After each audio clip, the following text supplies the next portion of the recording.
Alright guys, we are back again with a new video with the title Trump utters confusion live on a stage in New York City. So this is a video that today I'm going to react on, and I'm from Asia. I'm interested in US politics. If you're interested in my channel, please make sure to subscribe to my channel, and please excuse my accent. I'm not a native speaker. So let's dive into the video without wasting any time. Here we go. A wildly confused and unwell Donald Trump delivered a speech at a young Republicans event in New York, and it didn't go well.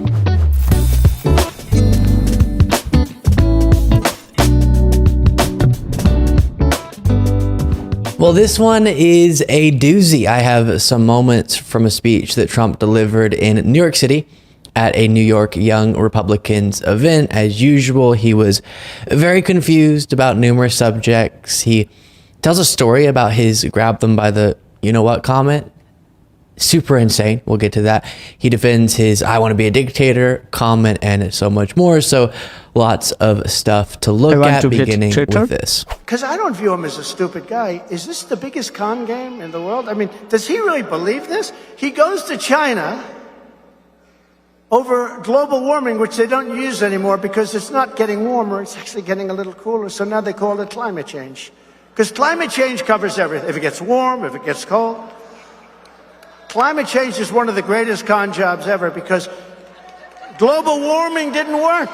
Because, you know, remember when they sent the boats out to the Arctic, freezing cold, and the scientists were in the boat, a big ship, and they were worried about the icebergs because they were melting, and they had a little cold wave that lasted for about 2 days, and it was so vicious and so cold that the ice formed around the ship and started crushing the ship like it was a little.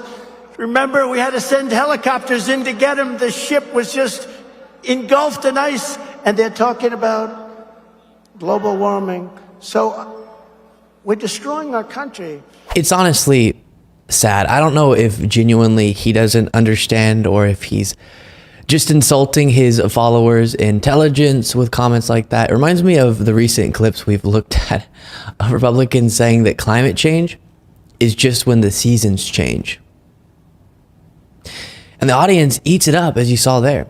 It's super strange. Now, of course, Trump, global warming is the phenomenon being referred to still. The increase of average global temperatures due to the emission of greenhouse gases into the atmosphere, and that causes numerous effects on the climate. One of them being extreme weather in both directions, not to mention the destruction of ecosystems, threatening of our food supply, etc. But I guess it's good that the term climate change caught on, because I guess global warming is too hard for people like Trump to understand when it still gets cold sometimes.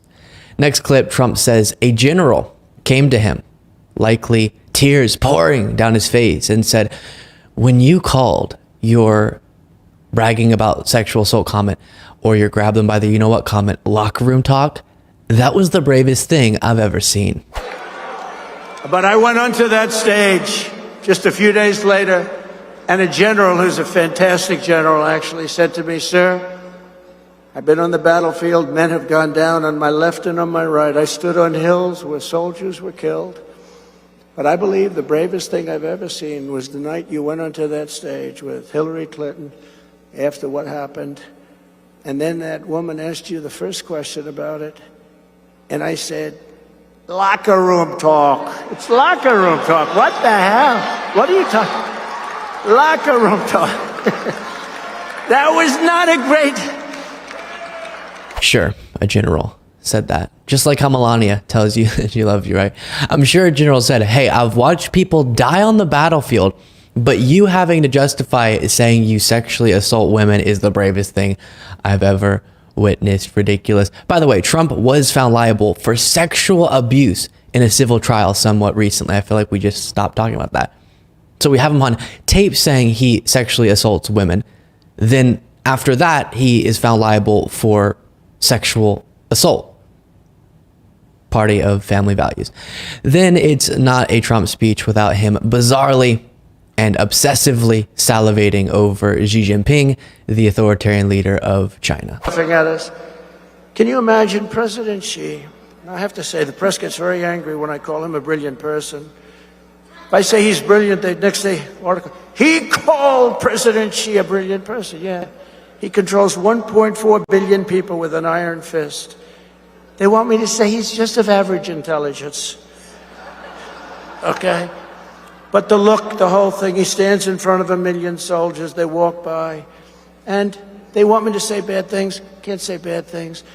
But can you imagine guys like this, Putin, many of them, even like France, Macron, you know, he's a tricky little guy.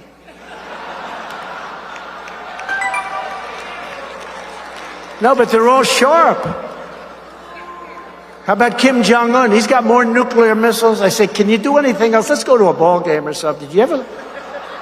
And we became very friendly, and they hate when they say that. You know, when they hear what He does that same exact routine at every single speech as if it's just the most hilarious thing in the world. He acts like every time he says that, all the major media publications report on it. It's just not true. Now he said it so many times, every single speech. We get it. You admire authoritarian leaders of countries more than you admire all of our allies, leaders of democratic countries. You're obsessed with him because, oh my gosh, soldiers line up whenever he walks by. It's so amazing. It's really not news anymore. Very, very strange. Then he focuses in on Ron DeSantis. You know what I love? I love when they say, we really want to run against Donald Trump. That's the one we want. How did they do in 2016, by the way? We want Donald Trump. We don't want to run against Ron DeSantis with his high heels and his bobblehead bullshit, you know. No, he looks like a bobblehead doll. I don't like him because I endorsed him and, you know, I got him elected. You told me exactly. You were on the opposing party's opposing campaign.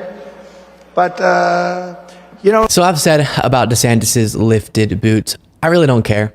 There are a whole lot of things that I dislike about Ron DeSantis. He would be a horrible president. His footwear, not top of the list. I will say on his bobbling head thing, that's rather strange. I'll put some examples up next to me. But again, even though it is very funny, I'd take a bobbling head person who implements good policies any day of the week. It's the policies of Ron DeSantis that would be a complete and total disaster. But very strange. Then Trump doubles down on his Fox News town hall, yes, I want to be a dictator moment. Bad. Baker today in the New York Times, he said that I want to be a dictator. I didn't say that. I said I want to be a dictator for one day. But the New York Times said, and you know why I wanted to be a dictator? Because I want a wall, right? I want a wall, and I want to drill, drill, drill. That's true. So,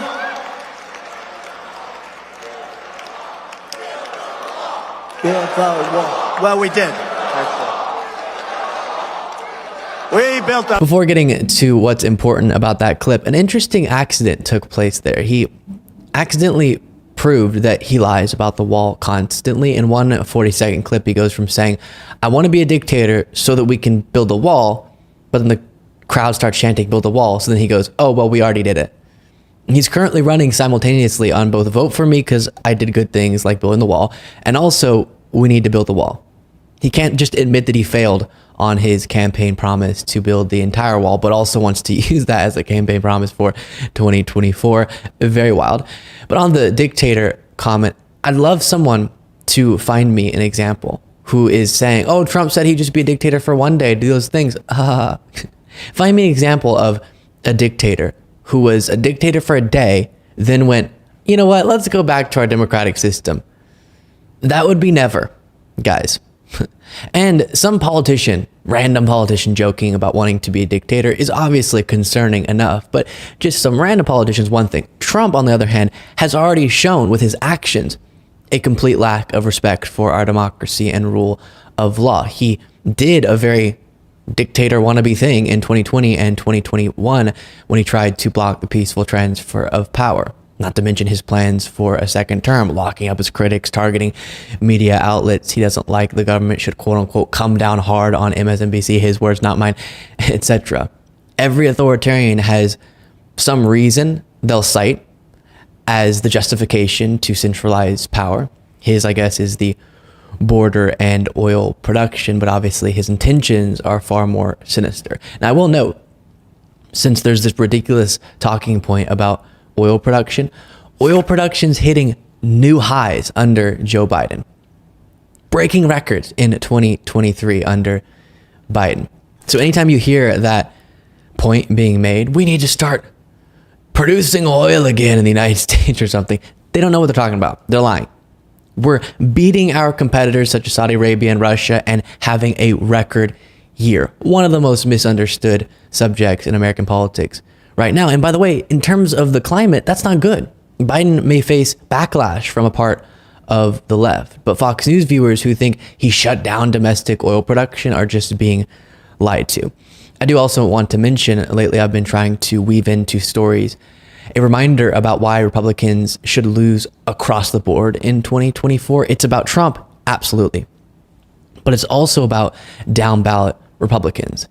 And so let me quickly on that update you on a story that has become a nationally discussed situation, as it should be. The Guardian reports the Texas Supreme Court stepped in late on Friday to temporarily stay a judge's ruling approving an abortion for a woman whose fetus has a fatal diagnosis, the latest development in a protracted legal wrangle over one of the most restrictive bans in the nation. So that's where things stand now. But to give you the context, this has to do with Kate Cox, a 31-year-old Texas mother who intended on carrying her fetus to term. She was looking forward to it, excited about having her third child, and then received devastating news from doctors that her fetus was no longer viable, and that continuing to carry the fetus would threaten Kate's life and put her future fertility in jeopardy. She was 20 weeks pregnant, which under Texas law doesn't allow an abortion, but a Texas judge ruled that she should be allowed an emergency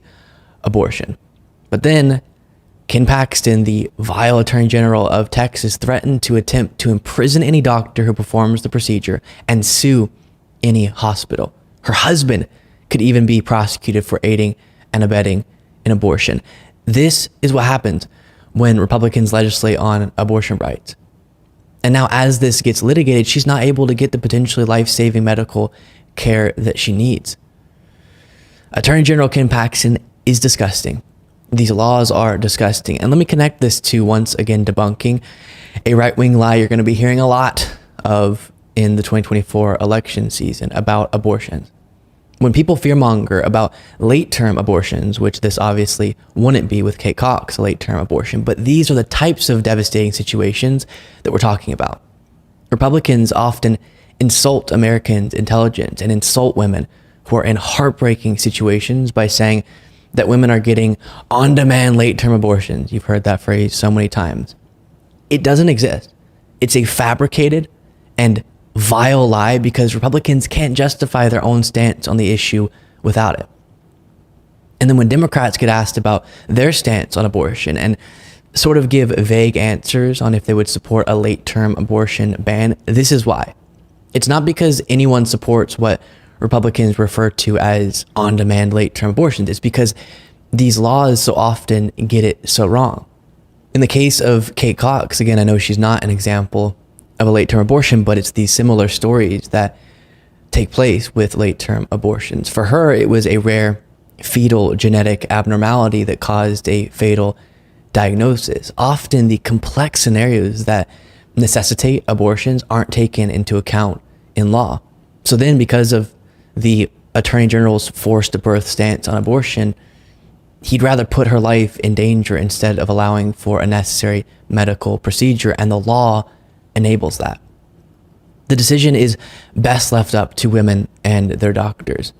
And guess what? To every person who, because they watch a lot of Fox News or something, is really concerned about random, unnecessary late-term abortions, it just doesn't happen. So you can take a breath. It just doesn't exist. Doctors have spoken on this. They aren't being approached by people for that purpose. It's only medically necessary emergencies. And instead of letting someone like Ken Paxton decide if each situation is life-threatening enough based on the wording of the law or whatever it might be, we should let the professionals and women figure it out. Here's Pete Buttigieg during his 2020 presidential campaign making this point perfectly.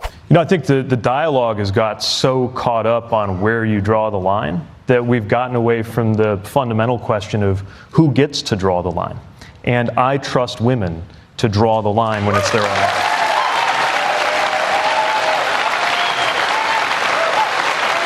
So just to be clear, you're saying that you would be okay with a woman well into the third trimester deciding to abort her pregnancy? Look, these hypotheticals are usually set up in order to provoke a strong emotional... In fairness, sir, it's not hypothetical. There's 6,000 women a year who get abortions in the third trimester. That's right, representing less than 1% of cases. I know, but 6,000 pregnancies. Let's take ourselves in... So let's put ourselves in the shoes of a woman in that situation. If it's that late in your pregnancy, that means almost by definition, you've been expecting to carry it to term. We're talking about women who have perhaps chosen a name, women who have purchased a crib, families that then get the most devastating medical news of their lifetime, something about the health or the life of the mother that forces them to make an impossible, unthinkable choice. And the bottom line is, as horrible as that choice is, that woman, that family may seek spiritual guidance, they may seek medical guidance, but that decision's not going to be made any better, medically or morally, because the government is dictating how that decision should be made. That's exactly it. The situation they use to justify their horrible policies doesn't exist. Really think about that. It's just fabricated, but it's so prominently discussed. As you saw the question being asked there by Chris Wallace. So this is my daily reminder to you. Yes, vote against Trump in 2024. We saw what he did on abortion rights and all these other issues last time when he was president, but also across the board. Even if you're not as progressive as me, we all have to reject Republicans until the party fundamentally changes. Before you go, don't forget to become a member at Luke Beasley. So what are you going to do? Are you going to vote for Trump in 2024? Are you going to vote against Trump? You can tell me in the comment section. The situation becoming interesting day by day as the elections are coming near. The abortion issue becoming very serious. What do you think about this issue? You can tell me in the comment section. I'm waiting for your comments. I'm waiting for your opinions. Please excuse my accent. I'm not a native speaker. I'm from Asia. I'm interested in US politics. I do reaction on political videos of US. I'll see you in the next video. Till then, bye-bye. Please subscribe.